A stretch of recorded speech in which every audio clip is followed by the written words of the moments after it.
This is the Watch Geek Time podcast.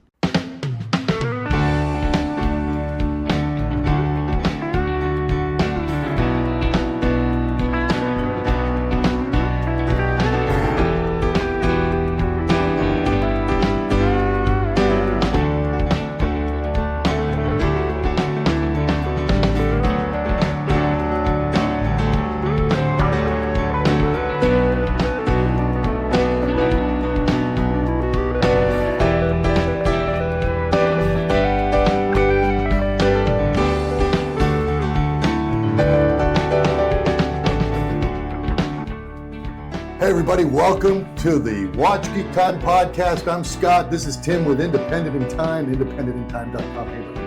How's it going? It's going great. We've got a great show for you today. We got lots of stuff to get to. We're going to talk about Ulysse Nardin. We're going to talk about the coolest Kadoki you've ever seen. We're going to talk about Oxen Jr.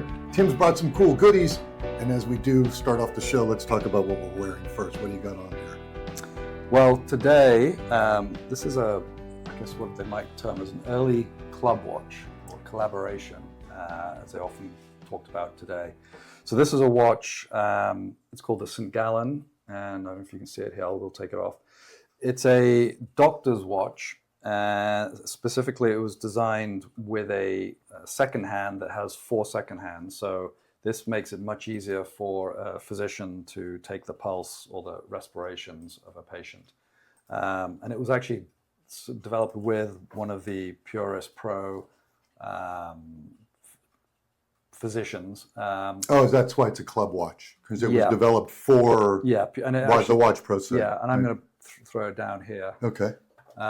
So again, in the you can probably see that. Oh, that's cool. Purist Pro around the side. Very nice. St. Gallen is a Swiss maker that's been around for a while, and the cool thing about this watch is you look at the strap, it's a rubber strap and actually slides in and out of the lugs right here. So I can probably just do this, right there. So it just slides right out. So you can interchange it. Well, not only can you interchange it because it comes with a black strap, but also you can disinfect it. Correct. Because it's a doctor's watch. Yeah. How cool is that? That's the key. So you just pull the rubber straps off, and you dunk. It's got a screw down crown. And screw on back, and you dunk it in your disinfecting solution, rinse it off, and you're good to go. Can you put up real tight so that the audience can see all the goodies? Look, the dial's really nice too. It's a checkered dial. Carbon fiber. Carbon fiber. It's not. Is it machine turned? No, it's carbon fiber. It's an actual sheet of carbon fiber. That's what carbon fiber looks like. If it's untouched.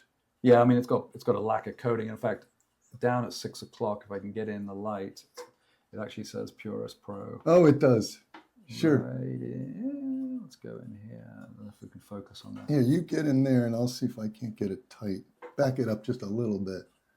There you can go. You can see it. A little reflection, unfortunately. Yeah, so it's now a Watch Pro site, but back then it was the Purist Pro. Yeah.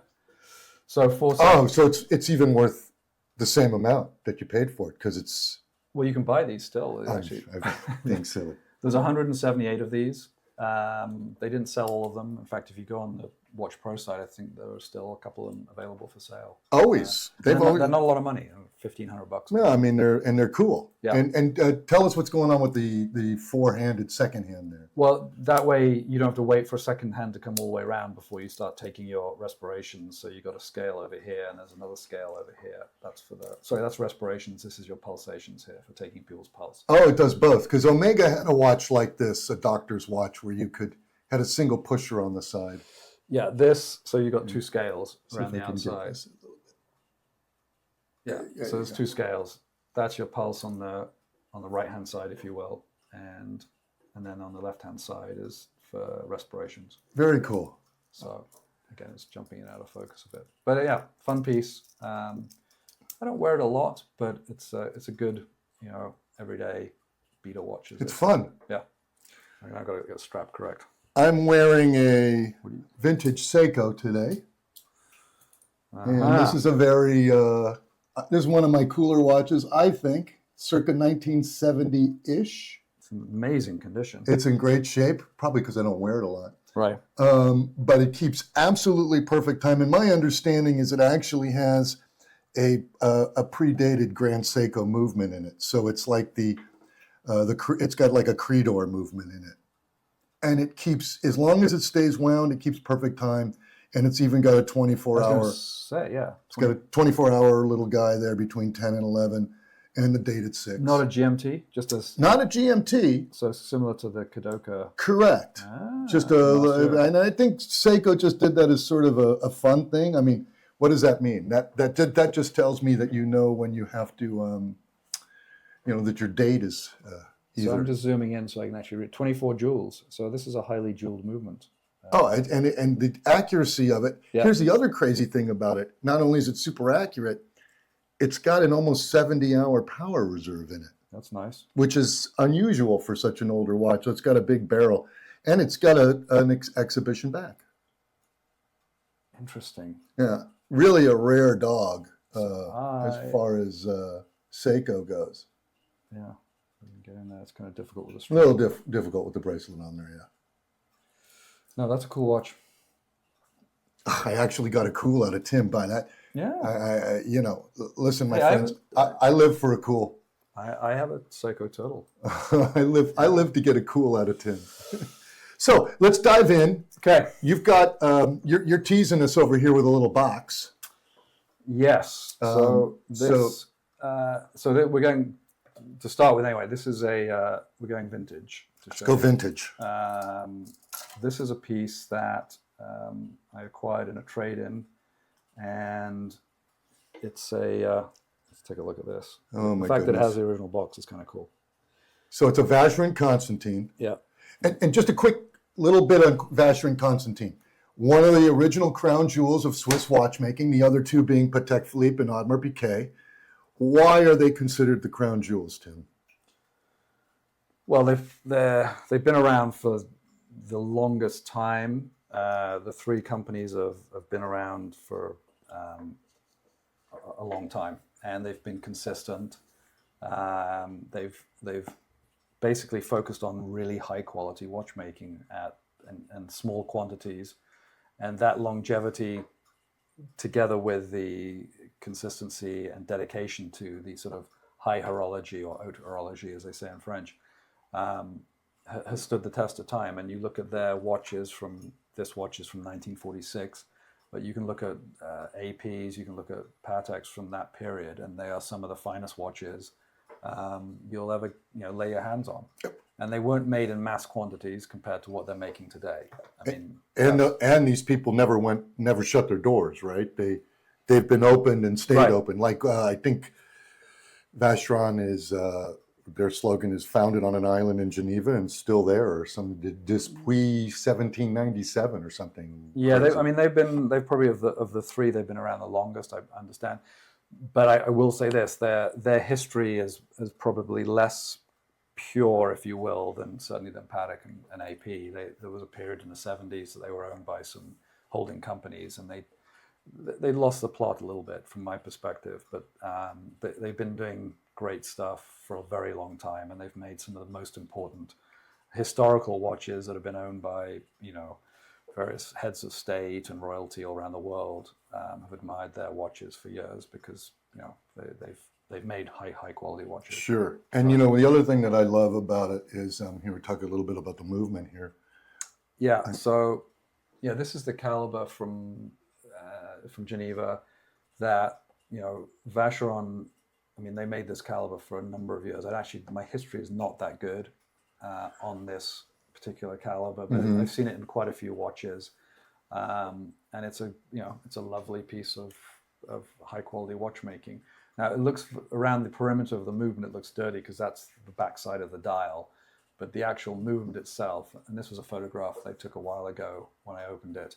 The movement's in superb condition for a whatever it is, a 70-some-year-old watch. And one thing I always find interesting is this watch doesn't have an exhibition case back, but they still, Geneva striped the. Yeah, no, it's all. I mean, this is high quality hand finishing. It's, and then the dial is silver. It's remarkable. This watch actually went back to Vacheron. The previous two owners, the guy that I got it from, actually bought it in an auction, and he sent it back to Vacheron in Geneva for service. And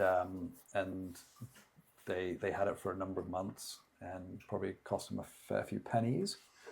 And came back, and it's fantastic.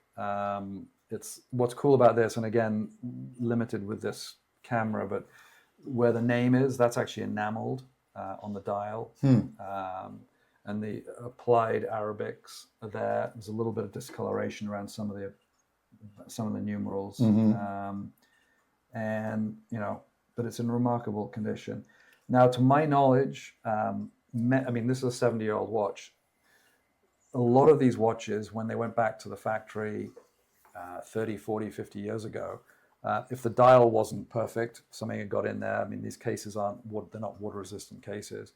The dials actually were refinished at the factory. And this watch, this particular watch, my understanding, it is a refinished dial, but it's not done by some company that's a sort of aftermarket refinisher. This was done. It's done by VC. Yeah. Okay.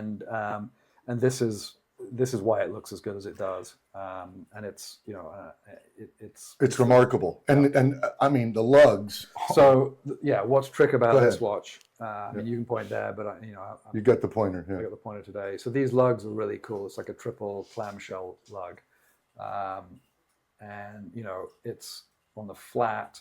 There you get it's the coolest thing, isn't it? Yeah, you get a real sense of it. The it's crown, like a snail.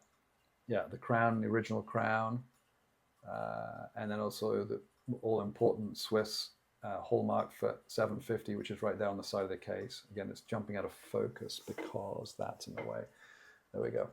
So that little nub there. I'll just point to it. So okay. This right here, right there, that is your Swiss hallmark. So the fact that it's clear, it's deep, shows you that this case has not been repolished. And in a lot of vintage watches, particularly gold-cased watches, over the years, if they've been worn a lot, they get scratched. And oftentimes when they go in for a service, a watchmaker would routinely just polish the gold. And the definition of this hallmark would decrease over time. Okay. Because it would get polished out of the case. Yeah, and that's on the edge, so that would receive probably more polishing than typically. So the fact that it's still there, nice and crisp, is a good indication that this watch, has not been worn heavily, hasn't been repolished a lot, and that's very important when you're looking at vintage watches. Interesting. Good point. So when we're talking about companies like Vacheron or even Patek or Audemars Piguet, Yep. They seem to have flagship watches. So, for instance, there's two that jump out at me with Vacheron. There's the 222, Okay. which a lot of people think it is a Gerald Genta Design. design. I think it was Jörg Heisek, if I remember right. Yeah, but it sort of was stolen, I think, or inspired by, to use a better term. Okay. The 222 is very desirable. It's 1970s, And which is very popular right now. Yeah, and the way it's notched around we don't have a picture of it, we'll talk about it. But one of the other watches that they did that are super cool that is the one with the offset 12, which is like a driver's watch. Yes, they call it a historic American watch. So I mean, like, it seems to me every major manufacturer, like Vacheron or Jaeger-LeCoultre's famous for the Reverso. Sure. But Vacheron has always struck me as a company that's been big on chiming watches. So when it comes to repeaters and the like, they've been at the forefront of that. Yeah, and they've produced them in tiny quantities, but at very, very high level. Right. Elegant, thin. Routinely, when they come up in auction, they're highly sought after. But there aren't many of them, and they're very classic and elegant looking watches. I would not say they're avant-garde. Whereas avant-garde, no, I would not say avant-garde. Whereas the 222, you could argue, was quite avant-garde at the time. It was at the time, but I mean now, when you look at these designs, you see a subtle shift in a company's DNA when they reach out to find somebody that's really gone, gone crazy. Like, I don't know that the Royal Oak is that crazy a design, except when it first came out, people were like, well, I don't know. Yeah, but then it just yeah. But the idea of creating a sort of luxury sport watch in stainless steel and from a traditional Genevan watch house was a shock, and they were not well received when they first came out. No, and it seems like many brands seem to have to sit and wait for their designs to catch fire. Yeah, that that was for sure in that period. It definitely took a while. But now, I mean, you look at AP now, and it's in a way it's sad because, from my perspective, AP is one of the greats, and they've also done incredible, repeating watches, tourbillons. They've had, a slew of fantastic looking watches, very well made watches at the highest level. But if you think of AP today, most people think of the Royal Oak, and it's not necessarily the complicated Royal Oaks. It's often just what I might call a plain Jane automatic sport watch. It's cool. I get it. It's an interesting looking watch, but from sort of high end watchmaking, it's is it as interesting as a tourbillon or a cool chronograph or a chronograph tourbillon that AP has done for many years? No, but it seems that they've jammed a lot of those goodies into that Royal Oak case. Sure, but they don't. Those they've also made the offshores and all that sort of stuff. Sure, but the watch that people pay astronomical, from my perspective, prices for, given what they, let's say, retail for, and in the aftermarket is it just is what it is. It's I don't understand it personally. Like, a friend of mine has a platinum AP, which was gifted to him by his wife. It's a time-only watch. Mm-hmm. It's a 39, and I've never seen anything like it.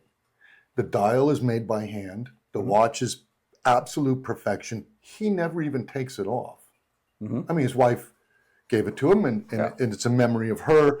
But when he said, "What do you think of this?" And I went, "Oh my goodness, where did you get that?" He said, "My wife gave it to me. I wonder what it's worth." And I said, "It's probably worth a lot more than you think."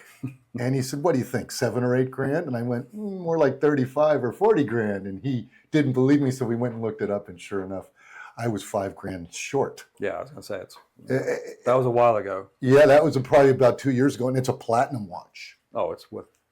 Yeah. Well, no, we looked it up as platinum. I should say we looked it up, and the only specimen we could find was white gold. Yeah, and a platinum would be much. Platinum was, and the white gold watch was about 26, so I figured I added another 10 or 15. Yeah. And I've only seen one other like that. There was a guy whose hotel I stay at in Paris, and he's a major watch collector, and he has quite a nice AP like this one. He said his is one of 8, which is again a time-only piece. Anyway, so moving on, let's look at this Cadoc, which I think is amazing. So this is actually a watch that I showed. I'm flashing for some reason. Our background's flashing. Let me get off of our background. All right. So this is a watch that arrived yesterday. So we're talking about good timing here. I'm just taking the plastic off it. And Tim's going to take a few minutes to explain this to us, because this is an unusual way to see time. I call it avant-garde. Yeah, I think that's probably fair. Why am I getting the plastic? Here we go. It looks like you found some fresh plastic. Well, it's brand new and that sticks. Okay. So, without further ado, let's throw this guy up here. I think we're going to zoom in. Oh, he's just fantastic, isn't he? Wow. So this is the Cadoc 3 model, and this is a fun way of telling time, which is rather unusual.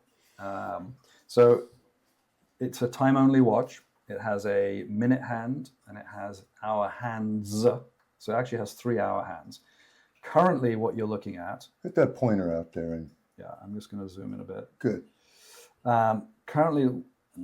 maybe get in a little bit here. I'm going to get us out of the way here. Yeah. So currently what we're looking at here is, so you've got your regular hour hand right here showing up at 12 o'clock. So, and the hours, this is your minute hand right here. So it's a regulator? No. Because regulators have 2 different pinions. This is on the same pinion. Got it. So the hours right now, you actually got 3 hour hands, 2 of which you can see. One of them, the longest one right here is over here, and the short one is down here. And if I change the angle of the watch, you can see it perhaps. Perfect. Right. So we can't see the third hand now. Correct, because the third hand, so this salmon portion of the dial sits above the silver dial. So this is a sector, 3 sectors, 3 arcs, if you will, and they've got 4 hours. So right now, this watch is telling the time at 2 o'clock.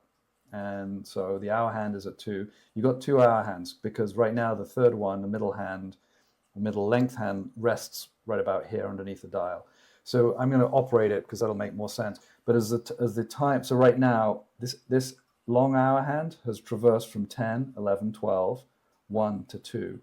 And he's about to disappear off the scale and go underneath the dial, and then, which means this shorthand takes over here. And he'll be at 3. He'll get to 3. Got it. 4, 5, and when he gets to 6, the middle length hand, which is currently somewhere around here, will show up over here and point to 6 and do the middle arc. You know, what's funny is when you showed this to me earlier, I couldn't figure it out, but you said once I saw it, it'd make sense. So good. So I'm going to pull a crown. Okay. And let's watch the time travel forward. So there's 10 past 2. And there's 2:30. Good. So we can see the shorthand right there. Yeah. The hour hand is pointing at between 2 and 3. And here's your At 2:30. the minute hand. I'm going to keep going around. Now your long one's about to disappear. Gone. Boof. There's 3 o'clock. Cool. 3:30. 4 o'clock. Cool. 5 o'clock. Yeah, Now, check, what's showing up here. Oh, hello, friend. So here we go, coming up towards 6 o'clock, and you'll get 6 o'clock in the middle, and the shorthand is about to disappear. The short hour hand disappears. There's your 7, 8, 9, and again, there's the long hand. Showing back up. And he's about to engage with the outer section, which is the 10 o'clock hour. And Look at that's clever. And then it's 11, 12, and we're going back all the way to where I started, 1, and then sure enough, there's the short stubby hand shows up for 2 o'clock. Oh my God, one of the coolest avant-garde watches I've ever seen. So why is, I mean, it's a fun way of telling time. Yeah. Now the inspiration for this watch, and I knew this when I saw this, because I know the background of Stefan, but also way back when I was a retailer for Glashütte Original. Glashütte Original in about, I'm going to say, would it have been maybe 2000, probably 20 years ago now, 2003, 2004, developed a watch called the Pano Retrograph. And what this was it was a stopwatch, manual wind, and it had for the 30-minute counter a 3-arc, very similar to this, 3 sets of 10 minutes, if that makes sense. So there were 3 arcs on the side of the watch, and there were 3 arcs similar to this, same orientation, if you will, as the watch behind me. And instead of having 4 hours, they had 10 minutes in each of those. So there were, and again, they had this exact same system of a minute counter for the stopwatch that had the 3 lengths of arms.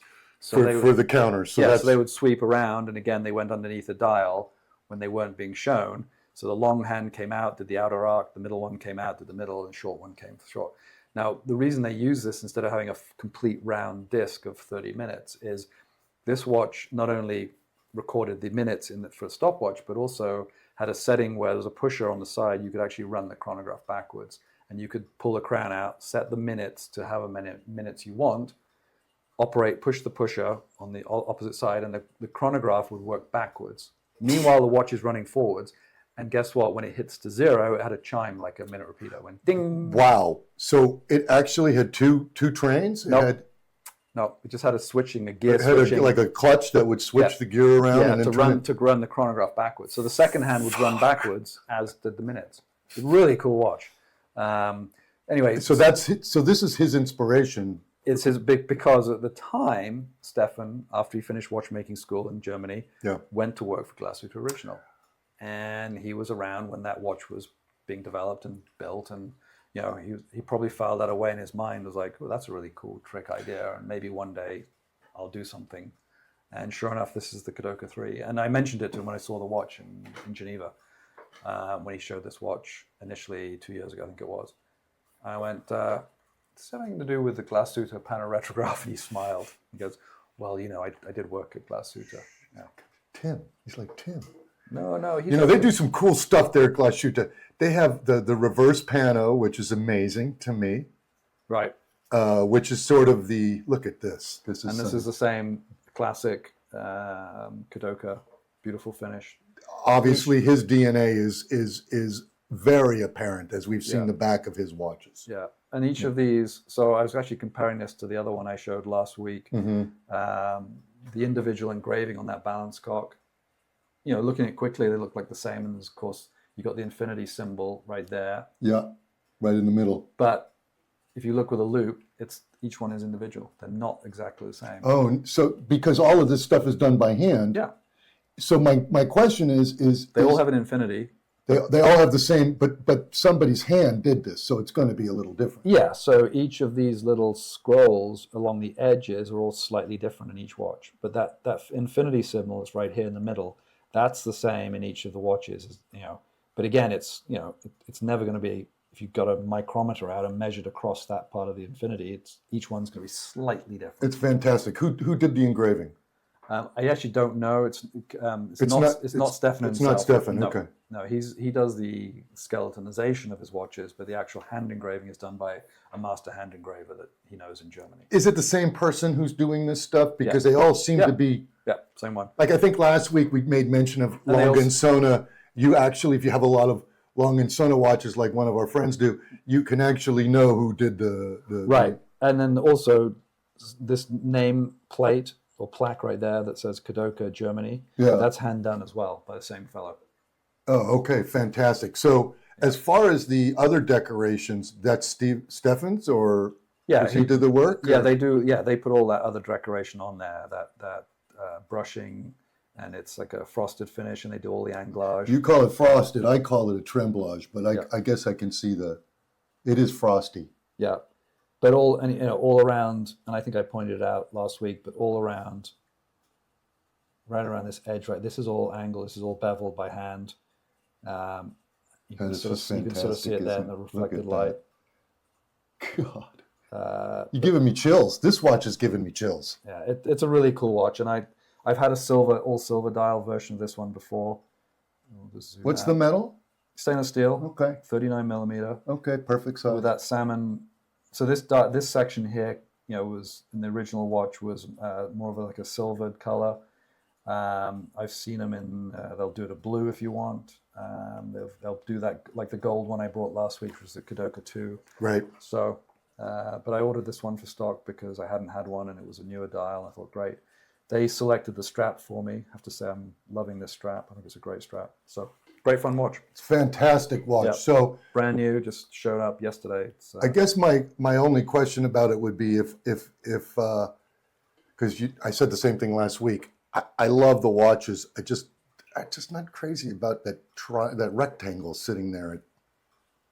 Just with a name? Yeah, it just seems like it would just be so much cleaner without it. But I get it. I get the branding effect.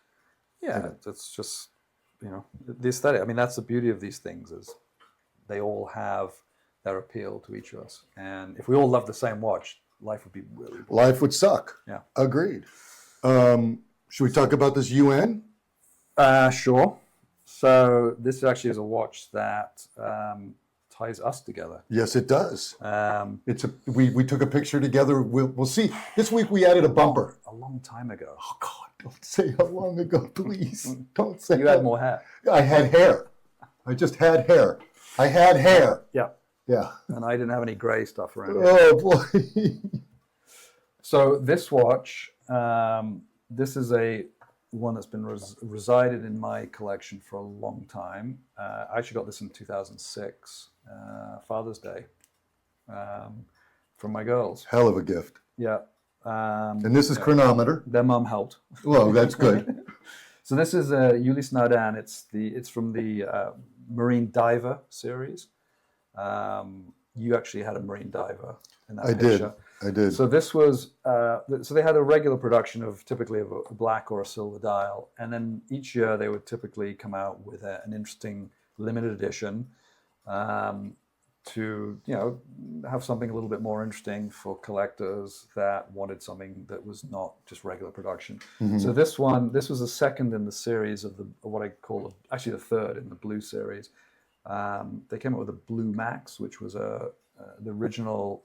This is a Maxi Marine Diver, but the Marine Diver was a smaller diameter watch. And then this watch came out. This was the third, and it's called the Blue Surf. And But the Maxi Marine, which is typical of this design, right? This is so this is a Maxi Marine Diver is the model. okay. But this specific one is called the Blue Surf, and it was limited to 1,846 pieces. Sure, because that's their, yeah. Does it have the placard at 9? It certainly does. Good, okay. DNA. And mine's number 26. Very nice. The back, actually, let me just pop the NATO strap because the back is kind of interesting. So the regular watches had a solid back, titanium, actually. Mm-hmm. This is partially titanium. Most people don't even know that. It's steel and titanium, but the back on this watch is kind of fun. So it has an exhibition back. And superb. And the bluing. Yeah, so I don't think I've actually wiped this, so let me do that. Okay. So there we go, that's better. That's fantastic. So now this is this is the I call it, I think it's a UN 26 caliber, but it's essentially it's a derivative of the ETA 28 92 A2 caliber. So it's ball bearing micro rotor. Is it their movement though, or is it started with an ETA? No, they're buying the Eboche, the raw movement. They get the kit from from Swatch or whoever, and from ETA, and then they do their own rotor, obviously with their own name on it. But the other thing that they do, which a lot of people don't know, is that it's blue, and I believe it's some sort of PVD coating that changes the size of the parts microscopically, but when it comes to watches, that makes a difference. Tolerance is huge. Yeah. So they have to make sure that the watch runs to time once they've coated it with this bluing. So it's a cool, fun piece. And this has been in the ocean. It's been all over the place. It's worn. The rubber in the dive bezel. It's 200-meter water resistant, big screw down crown. But as you look at it, this watch has been used. Oh, it's beefy. I have a steel bracelet for it as well, but lately I've been enjoying it on a. Did it come on a bracelet? It came on a blue rubber strap with titanium buckle and a titanium section in the strap that UN is famous for. That one side says UN 12 o'clock, and the 6 o'clock side is a titanium section and rubber has limited edition on it. Oh, cool. So, but it's blue and it's a fun piece, and I think it's actually got my initials somewhere down. Yeah, it does, down at the bottom. It says TJ. Oh, very cool. That's a nice Father's Day gift. One thing, show the front. I'm always intrigued by automatic winders that have a power reserve, but again, that's an ode to the Marine chronometer that we talked about. So we talked about it, and I think next show we'll actually get a Marine chronometer and talk about why it was so important, because we do understand that tolerances are everything, and if you didn't have a good ship's clock, you crashed, and that's right. That was key. So so that's this watch. This is one of my favorites. Well, it's this. Listen, this watch has seen a lot of action, I think. Yeah, it's been around the block, as they say. All right, what do we got next? I've actually surfed with it. Oh yeah, see, pray for surf, Tim. Pray for surf. Yeah. I have to be very careful with that one. I surf with my Ulysse Nardin. I have surfed. I don't typically, but I have. This one's the beater, folks. Yeah. All right, so what do we got? We got, tell me about this one. Well, I mean, it makes sense to go to this one next. So so as we talked about last week, the great Ludwig Oechslen, who is this genius that worked with Ulysse Nardin for many years, developing extraordinary complications, particularly the perpetual calendar, the Freak, and these astronomical watches. He then, when Rolf passed away, business changed. He actually decided he wanted to work after the MIH watch, which I showed you last week. He wanted to create his own brand, relatively inexpensive, using movements that were readily available, weren't expensive, if you will, but he would then add fun complications to them in his own style, which means they're fun, they're simple, and they're not a lot of and they're inventive. Yeah. And so these are modules we're going to look at, right? These are So one of the watches he came out with was an interesting date watch, and it had a ring around the blue dots on my watch here is the date, and it's as it goes around, you've got a marker here for 2 and 4, which actually is also 5, 10, 15, 20, 25, 30. And you get to 30 at the top, and then you've got the two dots, one above the other. So that's 31 and 1. Also cool. Good God. But also... And what do we got? We got Saturn at 6? Saturn at 6 and the Sun at 12. Now, this particular watch, again, I didn't buy this new. I bought it directly from the original owner who custom ordered it from Oxen Jr. And the nice thing about Oxen Jr. is because they're not beholden to anybody, they have the ability to customize a watch to almost whatever you want within the design parameters of what they do. So the colors, the materials, and so forth. So on this particular watch, this fellow wanted a dark brown background. He wanted actually German silver hands. So the hands on my watch are German silver, which is a material that watchmakers use mostly for the actual movements. Right. I mean, it's usually a bridge. Yeah, or a nameplate. Or a plate. Yeah. It's hard. It's durable. It takes a nice polish. You get great finishing on it. He liked it. He picked Saturn and the Sun, and I probably should be able to tell you why, but I can't. He actually, when I bought the watch, he gave me the box and papers, and actually there's a whole explanation as to why he liked that.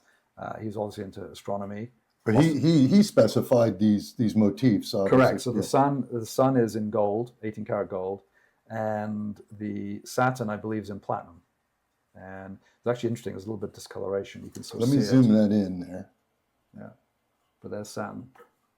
Oh, there is discoloration on the dial, but that's sort of the O and J way to. Well, it's sort of patina.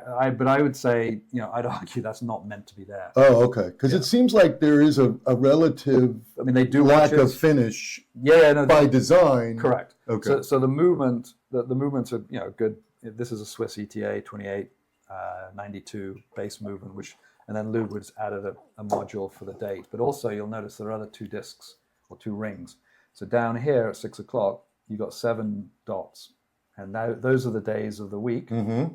So Monday being the top, Tuesday, Wednesday. Sunday is the top. Monday there, today's Tuesday, we're recording Tuesday. So that's Tuesday, Wednesday. So Tuesday's not lit. Well, it's actually a different color. And again, it's just hard to see. Yeah, it's actually a silver color. Got it. Okay. The one critique of this watch is unless you're looking straight on with good light, it's often difficult, particularly to read the day. Mm. And then down here, this is the month. And the month is hidden right now underneath the minute hand. No, it's not. No, it's right there, July. Again, it's that. Yeah, you got to have good eyes. Yeah. So this is the 12-month cycle. So what is this? This is a day, month, and date. So it's a triple day, but it's an annual calendar. So it's an annual calendar. Yeah. So this watch knows the number of days in a month, like the MIH. So this is a derivative of the MIH watch. So it's based on that same system, 9-wheel system that he came up with. Question, related, unrelated. When he left, when the big guy, Ludwig, when Ludwig died. I mean, no, he's still. I mean, Rolf. When Rolf passed away, did Ludwig take over? No. He moved on. Patrick Hoffman took over. He was Rolf's right-hand man, if you will. So who'd be the lead watch guy there now, watchmaker? UN now? Yeah.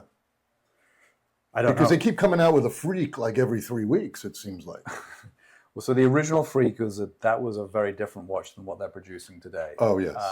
They've actually created a sort of a line within Ulysse Nardin that is now sort of the freak, and they've come out with a watch with a crown. The original freak does not have a crown. No, it's a winding system on the bezel. Yeah, on the back. And it's a baguette system, really, floating on those hands.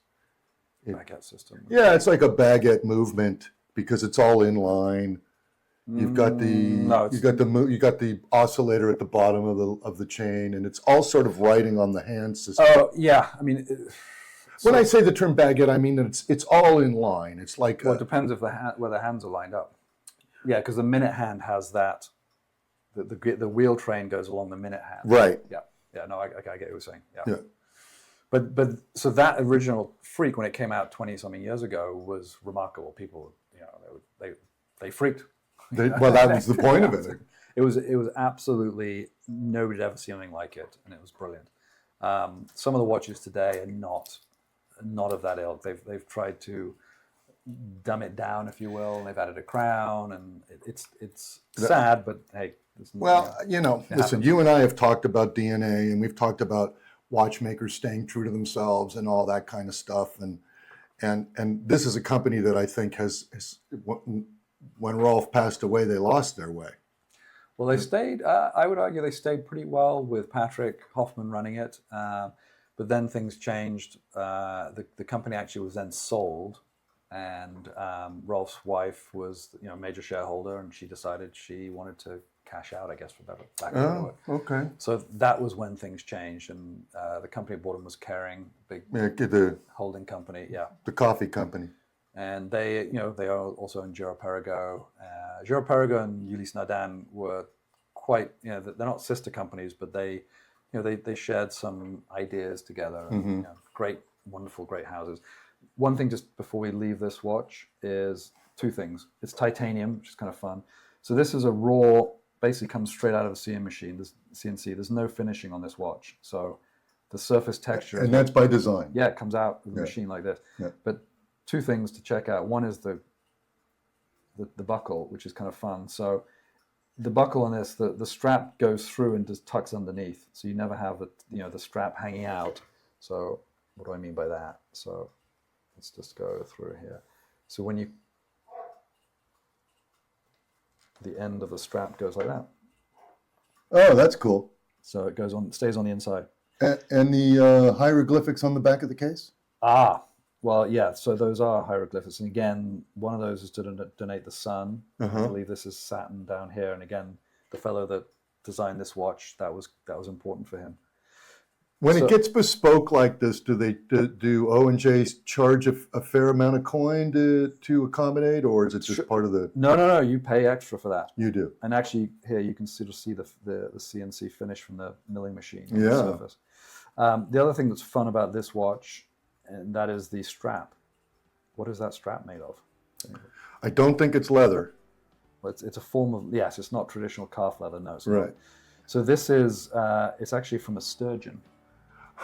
And there's a company, I think in Switzerland, that figured out sturgeon leather, sturgeon strap, sturgeon skin, if you will, is water resistant. So I go in the water with this. It's got a screw down crown. I would think most fish skin is water resistant, but okay. And doesn't break down. Yeah, I mean, Okay, smarty pants. I'm sorry. I don't mean to be a smarty pants, but Yeah. But sturgeon is expensive. Like, I like smoked salmon, but I happen to know smoked sturgeon's even more expensive than smoked salmon. Right. This watch is fantastic. Cool piece. Yeah, Yeah. love it. I saw it online. I think actually even seen it on the Purists. Somebody advertised it, the original owner, and I called them up and said, well, why are you selling it? It looks pristine. And he said, yeah, I'm just not really wearing it. I'm realizing I like strap watches. Bracelet watches. So I'm like, okay. It's really interesting.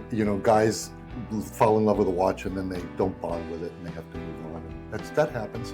It does happen. So we're going to keep it nice and short today because we've been getting comments that the show's too long.